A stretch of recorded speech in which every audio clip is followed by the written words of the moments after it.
Morning and welcome to Sparks. You know, one of my great heroes of the faith is a guy called Evan Roberts. 2 weeks after enrolling in Bible college, a young man called Evan Roberts, on October 29th, 1904, accompanied an evangelist called Seth Joshua and 19 other students to a place called Blaenau in Wales to conduct services, somewhere in Wales, call it that. Now, Joshua the evangelist concluded the 7 a.m. service by praying, "Bend us, O Lord." And Robert silently prayed, "Lord, bend me." And at the 9 o'clock service, Joshua read from Romans 5 verse 8.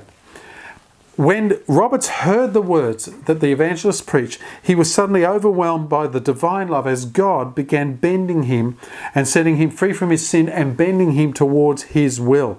The Holy Spirit came on Evan Roberts very powerfully and gave him the vision of tens of thousands of his countrymen surrendering to Christ's Lordship. Well, on October the 31st, Evan Roberts returned to his home in Lahore and held a meeting with 13 young people, a prayer meeting with 13 young people, including his sister Mary, in a schoolroom next to the church.